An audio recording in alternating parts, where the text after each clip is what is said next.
Assalamu alaikum wa rahmatullahi wa barakatuh. All praise is due to Allah.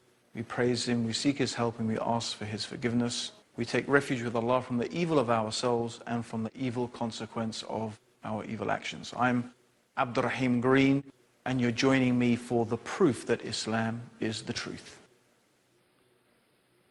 Now today we're going to be talking about the preservation of the hadith and the sayings of the Prophet Muhammad sallallahu alaihi wasallam. May God's peace and blessings be upon him.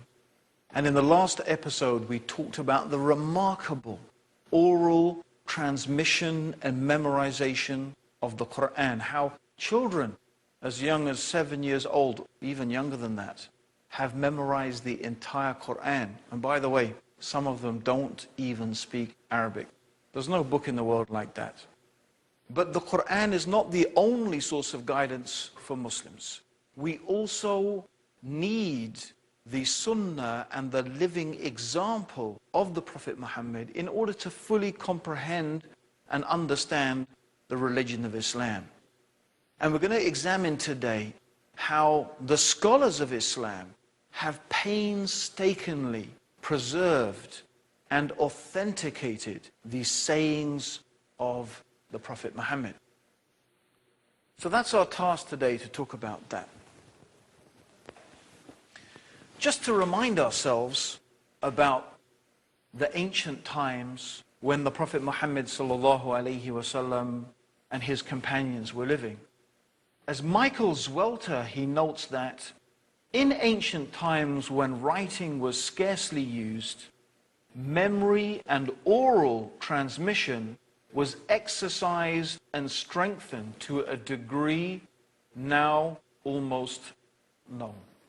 It was very common in those days for people to memorize and to transmit the sayings of their ancestors in an oral form, much more so than in a written form. And therefore, the ability to memorize accurately was much more strongly formed than it is today. Many people today don't really fully comprehend because we are not really used to that method of retaining information. And therefore, in terms of memory and training our memory, it tends to be very weak. We prefer to record things on our hard disk, for example, or on bits of paper. But in those days, people tended to memorize things in their minds. Now, first of all, sometimes we find that people have not fully comprehended the importance of the Sunnah of the Prophet. What is this Sunnah of the Prophet? What do we mean by Sunnah? Well, the word Sunnah in Arabic means way. It's the prophetic way. The way that the Prophet Muhammad sallallahu alaihi wasallam, may God's peace and blessings be upon him, the things that he said, the things that he did, and the things that he approved of, all of this is called the Sunnah. And the Sunnah is preserved in what is called the Hadith. Hadith means literally story. The Quran is also referred to as a hadith. In fact, it is the best hadith, the best story, the best narration. But generally in Islamic law, the sayings of the Prophet Muhammad, the Sunnah of the Prophet Muhammad, is recorded in the hadith. So the hadith is the term for those things or those writings in which the actions, the sayings, the approvals of the Prophet sallallahu alaihi wasallam, the Prophet Muhammad, may God's peace and blessings be upon him, were recorded. Now there are numerous books of hadith because, of course, there are so many things that the Prophet Muhammad, may God's peace and blessings be upon him, said, and so many things he did. We have to remember that the message, the messengership and the prophethood of Muhammad, may God's peace and blessings be upon him, lasted a period of 23 years. So that's a lot of stuff. 23 years of what the Prophet did, what he said, what he approved of. So there are, of course, so many narrations, so many hadith of the Prophet Muhammad. And the whole issue of the hadith is compounded by the fact that many people, after the death of the Prophet Muhammad, may God's peace and blessings be upon him, began to fabricate and began to invent lies about the Prophet. And they began to say that the Prophet Muhammad, may God's peace and blessings be upon him, said this, and the Prophet Muhammad said that. You can imagine, every person who sold rice, for example, realized that, well, you know, a good way to sell more rice is by saying, the Prophet said, eat rice. Rice is good for you. So if everyone thinks that rice is good for you and that the Prophet said that, then more and more people are going to buy rice. So also rulers try to justify their actions, sometimes their wrong actions, by invented hadiths and sayings of the Prophet Muhammad. So what developed in the Muslim world, and we're going to talk about that, is a science, a very amazing science, through which and by which we could distinguish what are the true and what are the false sayings of the Prophet Muhammad. And all of this gives us added conviction that when we talk about the religion of Islam, we're talking about something verifiable. We're talking about something authentic.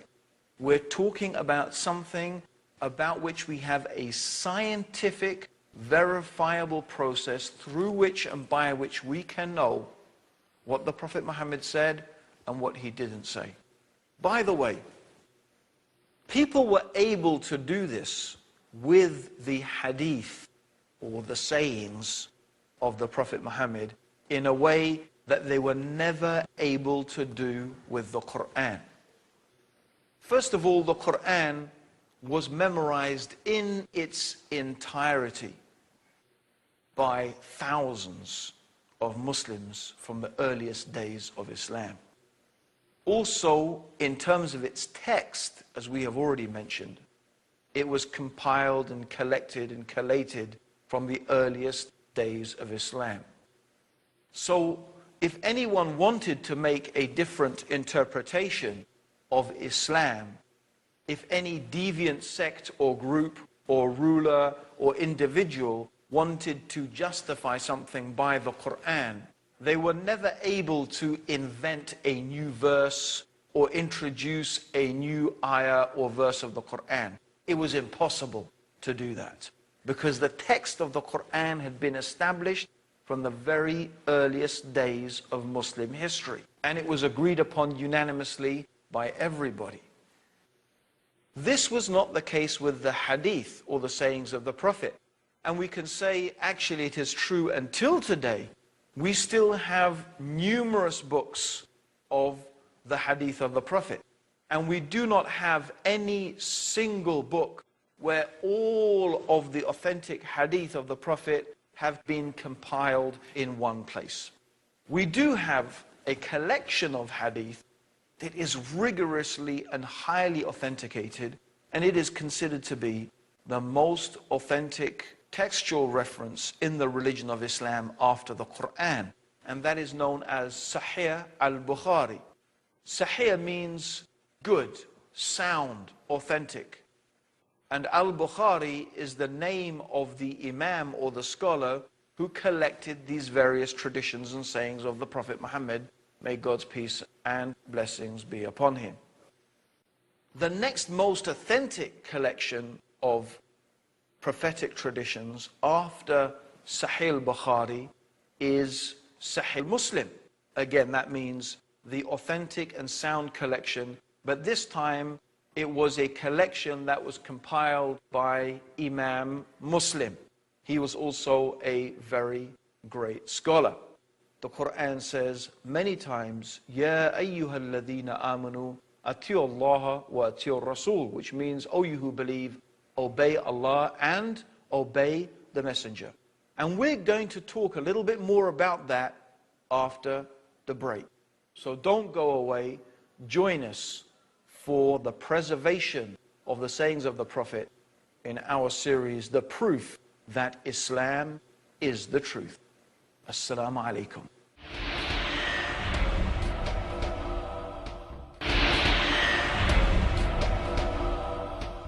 Assalamu alaikum wa rahmatullah. May the peace and blessings of Allah be upon all of you. Welcome back to the proof that Islam is the truth. And today we're talking about the preservation of the hadith, or the sayings of the Prophet Muhammad. And we were talking about how important the sunnah and the example of the Prophet Muhammad is in understanding the religion of Islam. It's really essential to it. In fact, we find that many of the most important and essential basic acts of worship in Islam would not be fully defined just by reference to the Quran.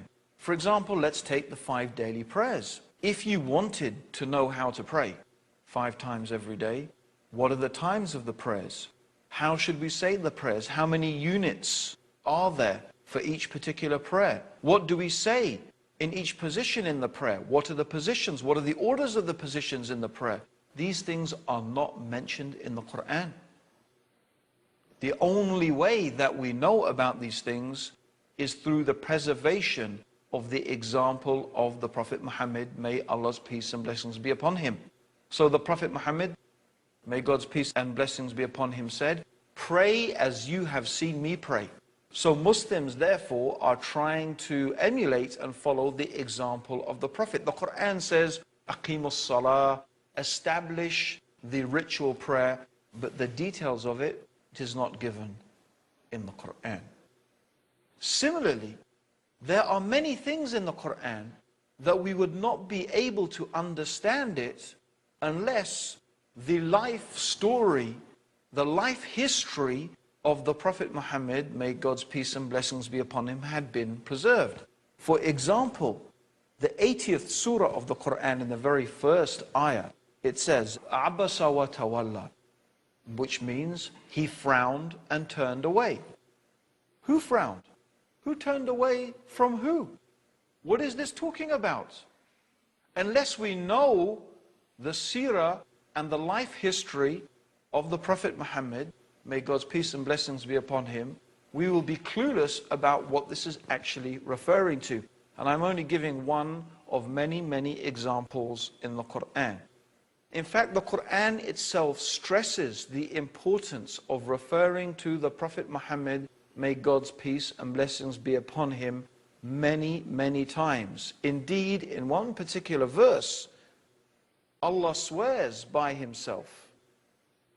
Nay, no, by Allah, they can have no faith. Their faith is not true, it's not real, unless they make you, Muhammad, a judge in all disputes between them, and find no resistance in their hearts, and submit with the fullest submission.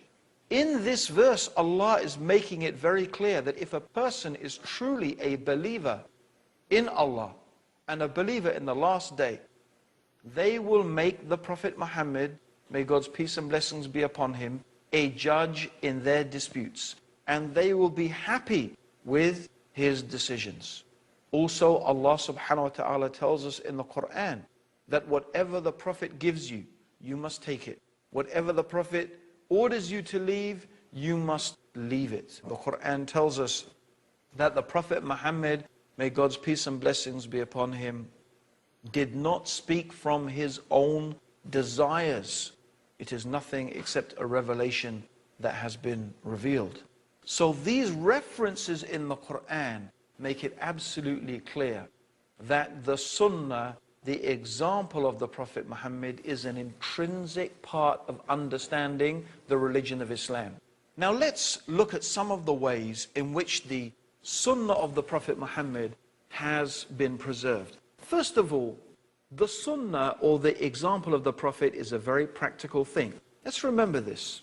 For Muslims, the Prophet Muhammad is the best example of how to be as a human being. In fact, the Quran references that in the 33rd chapter of the Quran, in the 21st ayah. The Quran tells us, the meaning of which is, "Verily, most certainly, in the messenger of God is a most excellent example for anyone who believes in God and the last day." So the Quran is telling us that in the example, in the life, in the pattern of the Prophet Muhammad, may God's peace and blessings be upon him, is a good example. A way to follow for anyone who believes in God in the last day. So Muslims, of course, they believe in Allah. And they believe in the last day, the day of judgment. The accountability, the hellfire, the paradise. They believe in that. So therefore they will try their best to emulate the example, the manners, the behavior of the blessed Prophet Muhammad sallallahu alayhi wasallam. So the sunnah, the example of the Prophet, was applied in people's lives. It was not only memorized in the sense that I heard the Prophet say this, I saw the Prophet do that. They themselves applied it practically. For example, the Prophet Muhammad, may God's peace and blessings be upon him, said, if it wasn't a burden, if it wasn't going to be such a difficult thing for my nation, I would have made the use of the toothstick, brushing the teeth, an obligation upon the Muslim nation. And the Prophet himself used to frequently use the toothstick. He used to use it in the morning, in the evening, before he came out of the house, before he prayed. And his companions practically followed that example. And that practical example was followed by their children.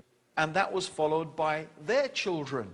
And so they would say, well, we saw the Prophet Muhammad do this, and we saw the Prophet Muhammad sallallahu alayhi wasallam do this, and this is what he told us to do. So it is not, remember, it is not merely memorizing some academic thing. It's an actual practical application in one's everyday life. So this is one of the ways in which the sunnah of the Prophet was preserved. And just in reference to this, I remember that my dad always taught me a saying. My dad, Gavin Green, he taught me a saying that his dad taught him, and probably his dad taught him.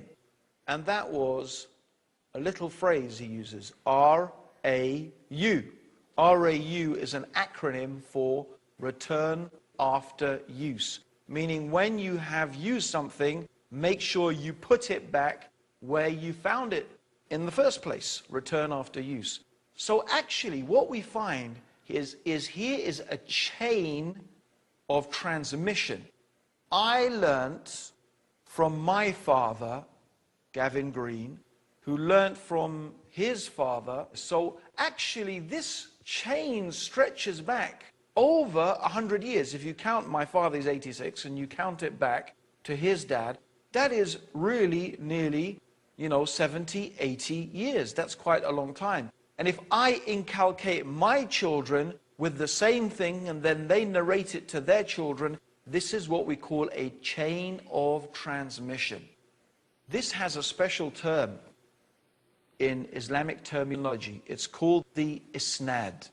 And the isnad is a very, very important thing in the preservation of the sayings of the Prophet Muhammad. Because people began to invent things, and they began to invent sayings about the Prophet.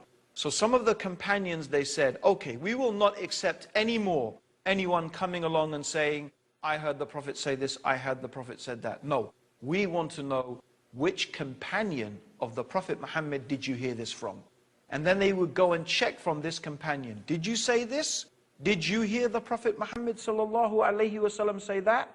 And if they discovered that the person was a liar and they had invented a lie, they would tell everybody. They would make it known publicly. This man lied against the Prophet. Don't believe him. He's a liar. He's a kadhab. He's an inventor of hadith of the Prophet.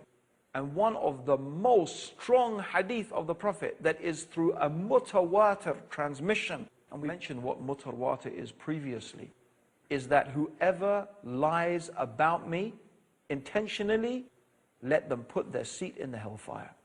Whoever intentionally invents a lie against the Prophet, they are going to be destined to be burned in hell. It's a very, very severe thing. So nobody should go around inventing things and saying the Prophet Muhammad sallallahu alaihi wasallam said this and the Prophet Muhammad said that. Well, some people did start doing that, even to the extent that Aisha was commenting about this fake coins that she called. The fake coins were not real fake coins. They were the hadith of the Prophet that people were inventing. So the companions, they said, no, we want to know who said it. Where did you learn it from? Give us the isnad. And this is where the chain of narrators developed. And from that, the scholars started to study. Did this person meet that person? Was he truthful? Was he honest? Did he have a good memory? Was he a pious person? They began to check the character and the personality of every single person in this chain of narrators. And they did this in order to authenticate and make sure that every person in this chain was trustworthy, that either these people in the chain had met each other and had learned this hadith from each other. And they did all of this to ensure that there was a process in place through which and by which we could determine who and what were the things that the Prophet Muhammad, may God's peace and blessings be upon him, what did he really say, and what are the things that we have some doubts about whether he said it or not, and what things that, have been invented and lies attributed to the Prophet Muhammad sallallahu alaihi wasallam. Of course, this is really a very huge and extensive subject. It's really a science. It's something that people have dedicated their whole lives to, is to studying the science of the transmission and the accurate and authentic transmission of the sayings of the Prophet Muhammad. But of course, there have been scholars throughout the ages, Muslim scholars, who have dedicated their lives to this science. And they have compiled books, authentic books, like those I have already mentioned, like Sahih al-Bukhari and Sahih Muslim and the Sunan of Abu Dawud and the Sunan of Nasa'i. There are, anyway, a number of collections of books. When I say collections, but they are books where the hadith of the Prophet have been collected and they have been authenticated by the scholars of the hadith. So like I say, it is a very extensive subject, but all of this is to assure us that when we say a hadith of the Prophet is authentic, it's sahih, you can be sure that is something the Prophet Muhammad really did say or he really did do. That's it for this episode, the preservation of the hadith of the Prophet. I hope you're going to join us next time for our proof that Islam is the truth.